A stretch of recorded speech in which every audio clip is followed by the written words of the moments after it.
السلام علیکم ورحمت الله وبرکاتو. دوستانو په نننۍ ویډیو کې درته د یوټیوب یو دوه اهمې طریقې درخوایم چې په دې سره ستاسو د یوټیوب چینل په ډیر کم وخت کې مونټایز کیدای شي. دوستانو دا ویډیو د هغه کسانو لپاره ده کوم چې په یوټیوب باندې بار مهنت کوي، کار کوي، ویډیوز اپلوډ کوي، خو د هغه په ویډیوز باندې ویوز نه راځي، د هغه سبسکرایبر زیاتیږي نه او همیشه د پاره هغه د مایوسۍ ښکار شوی. نو دوستانو په یوټیوب کې څه ټیکنیکل داسې طریقې موجود دي که چېرې تاسو په خپل ویډیوګانو کې یا په خپل چینل باندې دا طریقې تاسو اپلای کړئ نو تاسو به هم د غټ کریټرز په شان تاسو په ویډیو باندې ویوز راتلل هم شروع شي او دې سره به تاسو فیملی سبسکرایبر به زیاتیږي او تاسو د یوټیوب چې کوم سفر دی هغه به کامیابی طرف ته ځي. دوستانو همیشه د پاره یاد ساتئ چې د هر مشکل سیز د پاره یو ټول ضرور موجود وي. که تاسو ته دا پریشانی وي چې زما په یوټیوب باندې ویوز ناراضي، زما چینل ګرو کیږي، نو د دې لپاره یو ټیکنیکل یو داسې دوه اهمې طریقې موجود دي.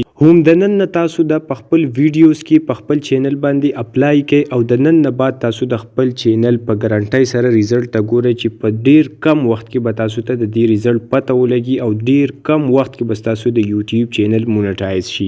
دوستانو زه د ویډیو طرف ته اولنې طریقه کار دا دی چې کله هم تاسو په یوټیوب باندې په یو نش باندې کار کوئ، یعنی په یو ټاپک باندې کار کوئ او تاسو خپل ویډیوګانې اپلوډ کوئ، نو د دې نه مخکې تاسو یو انالیسس کوئ. هغه انالیسس ته ویل کیږي لکه مطلب چې تاسو په خپل نش کې هغه کسان وګورئ کوم چې په ټرینډینګ کې دي او کوم چې د ټولو نه زیات ویوز اخلي.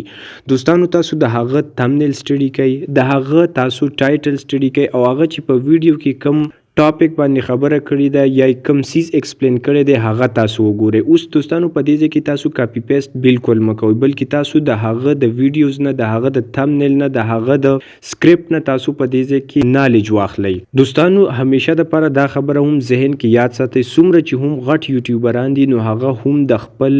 ویډیو دپاره د بل چینل کوم چې غټ چینل وي د هغه طرف ته ځي او هغه ویډیوګانې ګوري، د هغه نه نالج راخلي، د هغه تمنیل سټډي کوي، د هغه ټایټل سټډي کوي، د هغه ډسکرپشن سټډي کوي او د هغه د ویډیو سکرپټ سټډي کوي. پس د هغه نه دا بیا راځي او په خپل چینل باندې ویډیو اپلوډ کوي، هم هغه قسمه نالج ترې راخلي کوم قسم نالج چې دې ته پکار وي. نو دوستانو همیشه د پاره چې تاسو په کم نش باندې کار کوئ نو تاسو همیشه د پاره په یوټیوب کې خپل ملګری لکه مطلب چې کم ټاپک باندې تاسو ویډیو جوړوئ هم هغه ټاپک ولا غټ یوټیوبران ګورئ، د هغه د تمنیل نه تاسو آیډیا اخلئ ولې چې هغوی ډیر ایکسپرټس وي، هغوی تمنیل ډیزاینري. دریم نمبر اهمه خبره دا ده چې تاسو د هغه سکرپټ ګورئ، لکه مطلب چې هغه په ویډیو کې تاسو ته کوم سیز ایکسپلین کوي نو تاسو ګورئ چې هغه په کومه طریقې سره هغه سیز ایکسپلین کوي، هم په هغه طریقه او په هغه طرز عمل باندې تاسو هم په خپل ویډیو کې چې کوم یو سیز ایکسپلین کوي نو هم په هغه طرز عمل باندې به تاسو دا سیز ایکسپلین کوي. اوس دوستانو دا تاسو د پاره د یو غټي آیډیا موقع ده، که چېرې تاسو کامیابی غواړئ او په یوټیوب باندې کامیابیدل غواړئ نو دا طریقه کار تاسو ضرور ازماو کړئ. د دې نه بعد تاسو وګورئ چې تاسو تمنیل څومره اټریکټیو جوړیږي، تاسو ټایټل به څومره مزیداري او څومره خلک به هغه سرچ کوي. دوستانو دویم نمبر اهم طریقه کار دا دی چې تاسو به په خپل چینل باندې یو نظر واچوئ. څومره هم ویډیوز چې تاسو اپلوډ کړي دي په هغې کې به تاسو په هغه ټاپک باندې د ټولو نه زیاتې ویډیوګانې جوړوئ کوم چې ستا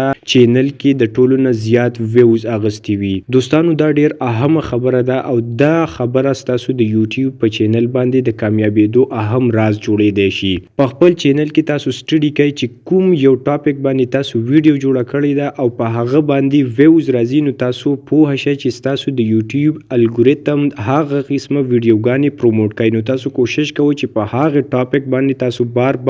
مختلف ویډیوګانې جوړې کوئ، په مختلف طریقې باندې تاسو هغه سیز ایکسپلین کوئ، نو ډیر زر به تاسو د یوټیوب الګوریتم هغه ویډیوګانې های رینکینګ ته ورسئ چې د دې سره به تاسو د یوټیوب چینل یو های کوالټۍ ته لاړ شي او تاسو چې کوم ریچ دی هغه به میلیون ته ورسي او پس د هغه نه به تاسو په یوټیوب چینل باندې هر یو ټاپک هر یو ویډیو وایرل کیږي. نو دوستانو اوس د نن نه تاسو په خپل یوټیوب په سفر کې دا دوه خبرې ایڈجسټ کړئ او د دې نه بعد تاسو د خپل یوټیوب ریزلټ وګورئ. ان شاء الله 50% به تاسو له دا پیدا درکړي او ډیر زر به تاسو د دې ریزلټ وګورئ او ډیر زر به تاسو د کامیابی پرمختګ طرف ته روان شئ. نو دوستانو که ویډیو ښه لګېدلی ویډیو لایک کړئ، چینل سبسکرایب کړئ. د الله په امان.